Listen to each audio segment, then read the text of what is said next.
मध्य प्रदेश में इसी साल विधानसभा चुनाव हो रहे हैं, जिसके मद्देनजर दर्जन भर से ज्यादा सियासत और रियासतों के मुखिया वारिस चुनावी ताल ठोकने के लिए हमेशा की तरह इस बार भी तैयार बैठे हैं।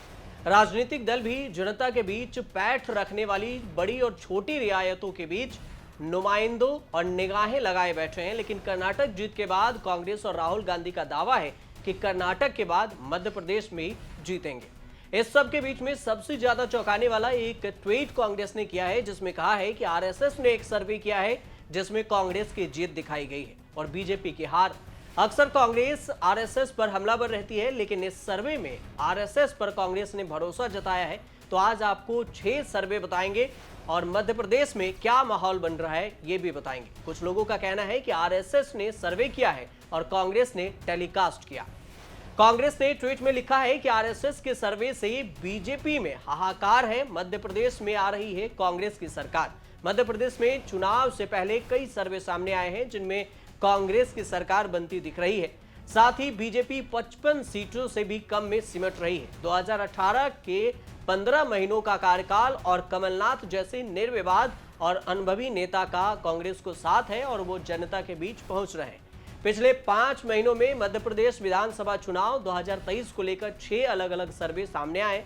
सभी सर्वे में बीजेपी की सीट लगातार घटती जा रही है। इतना ही नहीं, बीजेपी के सर्वे में पार्टी बुरी तरह से हार रही है। कांग्रेस के ट्वीट के मुताबिक मध्य प्रदेश में बीजेपी में खलबली मची है और सुझाव दिया गया है कि 60% विधायकों का टिकट काट दिया जाए बीजेपी से।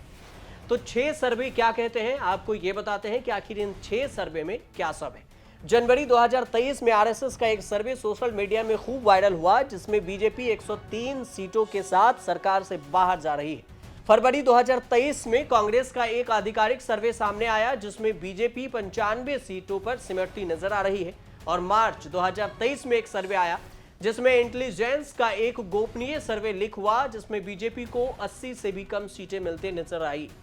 अप्रैल 2023 में दैनिक भास्कर और ईएमएस समेत कई समाचार समूह के एक सर्वे प्रशासनिक हलकों में तेजी से वायरल हुए, जिसमें बीजेपी 70 सीटों पर सिमट रही है।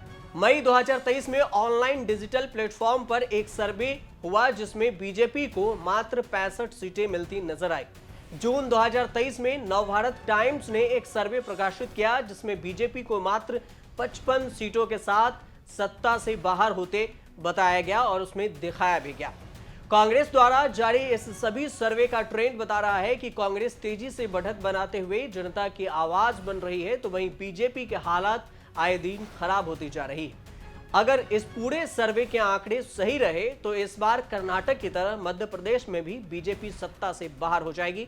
बीजेपी 50 से भी कम सीटों पर सिमट जाएगी।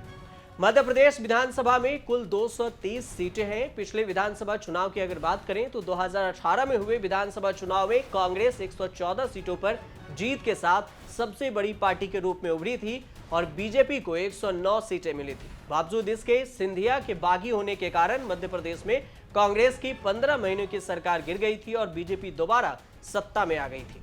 लेकिन इस बार मध्य प्रदेश के सियासत में सिंधिया राजवंश या राघौड़गढ़ राजघराने का भी दखल है, दबदबा है और हनक भले ही सबसे ज्यादा हो, लेकिन सूबे में छोटे बड़े राजघरानों, रियासतों, जमींदारों और जागीरदारों का भी खूब रसूख रहा है। विधानसभा हो या लोकसभा चुनाव, इन सभी में कई नुमाइंदे मैदान में उतरे हुए हैं। देश की आजादी के बाद राजा राजवरों का खत्म होने पर भी परिवार में जनता का शासन अभी भी कायम है। 1 नवंबर 1956 को एक प्रेस कॉन्फ्रेंस गठित हुआ था, जिसमें 15वीं विधानसभा के सदस्यों की सूची पर नजर डाली गई थी। मध्य प्रदेश के सूबे में कई राजघराने हैं जिनके अभी भी सियासत पर दबदबा है और राजनीति में उनका मनोबल दांव भी चलता है। नारायण सिंह भी मुख्यमंत्री रहे। इसी तरह से अविभाजित मध्य प्रदेश में सारंगढ़ राजघराने गोंडा से नरेश चंद्र भी 13 दिन रहे।